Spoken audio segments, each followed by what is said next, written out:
ಎಳುತ್ತಮ ಗೊಬ್ಬ ವೈದಿಕ ಬ್ರಾಹ್ಮಣನು ಇರುವರೇ ಮಂದಿ ಕನ್ನಿಕೆಯರು ಎಲ್ಲಕ್ಕಿಂತ ಕಿರಿಯೊಳ್ನ ದಾರೆ ಎರೆದರೆ ಅಳಿದ ಕುಮಾರನ ಹಣವಿನ ಸೇಗೆ.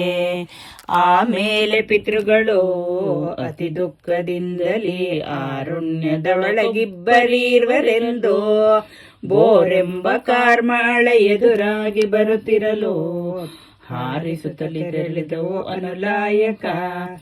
ಆ ಸಮಯದೊಳಗೊಬ್ಬ ಗೌಗಳನ್ನು ಹೊಡೆಕೊಂಡು ಗೌಗಳು ಬರುವಾಗ ತರುಣಿ ಕಂಡು ಏನು ಕಾರಣವೆಂದು ಗೌಗಳನ್ನು ಕೇಳಲು ಭೀಮನ ಮಾವಾತ್ಸೆಯ ನೋಹಿ ಲೋಕದೊಳಗೆ ಇಂದಿಗೊರುಷದಿ ನಮ್ಮ ತಂದೆ ತಾಯಿ ಮನೆಯ ಮಾಡಿದ್ದ ರಥವನ್ನು ಮರೆತಿದ್ದೆವು.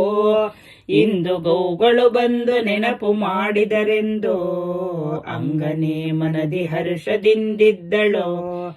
ಆ ಯಮುನೆ ತಡೆ ಹೋಗಿ ಬೇಗ ಸ್ನಾನವ ಮಾಡಿ ದೇವಾಂಗ ಪಠ್ಯ ವಸ್ತ್ರವನ್ನೇ ಉಟ್ಟು ಕಾದ ಮರಳನೆ ತೆಗೆದು ಕಾಲದೀವಿಗೆ ಮಾಡಿ ನಾರಬತ್ತಿ ನೀರೆಳ್ಳೆಣ್ಣೆಯನ್ನೆರೆದಳಾಗ ಉಂಡೆ ಮರಳನೆ ತೆಗೆದು ಭಂಡಾರವನೆ ಮಾಡಿ ಗಂಧಾಕ್ಷತೆ ಪುಷ್ಪಧೂಪದಿಂದ ಚಂದದಲ್ಲಿ ಗೋಗಳನ್ನು ಎದುರುಗೊಂಡು ಪೂಜೆಯ ಮಾಡಿ ಮಂಗಳಾರತಿಯನ್ನು ಬೆಳಗುತ್ತಿದ್ದು ಇಂದಿಗೊರುಷದಿ ನಮ್ಮ ತಂದೆ ತಾಯಿ ಮನೆಯ ತಮ್ಮ ಭಂಡಾರವನ್ನು ಒಡೆದಿದ್ದನು. ಇಂದು ಭಂಡಾರವನ್ನು ಒಡೆಯುವರು ಯಾರೆಂದು ಅಂಗನೇ ತುಂಬಿದಳು ಅರುಳಗಣ್ಣ.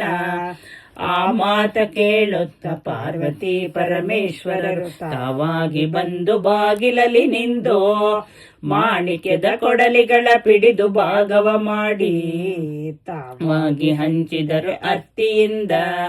ಕರೆದು ದಾರವ ಕಟ್ಟಿ ಕತೆಗಳನ್ನು ತಾ ಹೇಳಿ ಕಡು ಹರುಷದಿಂದಲೇ ನೋಹಿನಿ ಮಾಡಿ ಕಡು ಬೇಗದಿಂದಲೇ ಮುತ್ತಿನಾರತಿ ಎತ್ತಿ ಸೆರೆಗೊಡ್ಡಿ ಬೇಡಿದಳೆ ಮುತ್ತೈದೆತನವ. ಕಥೆಯಾಕ್ಷತೆಗೊಂಡು ಗಿಡಲಗಳನೆ ಕವ ಪಿಡಿದು ಗಂಡನ ಪ್ರಾಣವನ್ನು ಹೇಗೆ ಪಡೆದೆ ಇಂದು ಎಷ್ಟೊತ್ತು ಮೈ ಮರೆತು ನೆನೆಸಲಿ.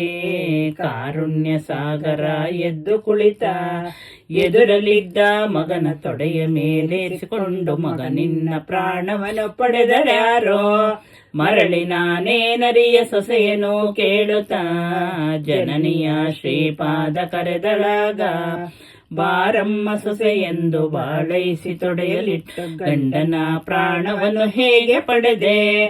ಪಾರ್ವತಾದೇವಿಯೋ ಮಾಡಿದ್ದ ಮಣ್ಣಿನ ಕಾಲದೀವಿಗೆಗಳ ರಥದಿಂದಲೇ ಜೇತು ಭಾವಾನಿಗೆ ಜೇತು ಕಲ್ಯಾಣಿಗೆ ಜೇತು ಸರ್ವಗುಣ ಸಂಪನ್ನೆಗೆ ಜೇತು ಮೂರ್ಲೋಕಕ್ಕೆ ಬೇಡಿದ ವರಗಳ ಕೊಡುವ ಪಾರ್ವತಿ ಪರಮೇಶ್ವರರಿಗೆ ಜಯಮಂಗಳ ನಿತ್ಯ ಶುಭ ಮಂಗಳ. ಜಯಮಂಗಳ ನಿತ್ಯ ಶುಭ ಮಂಗಳ.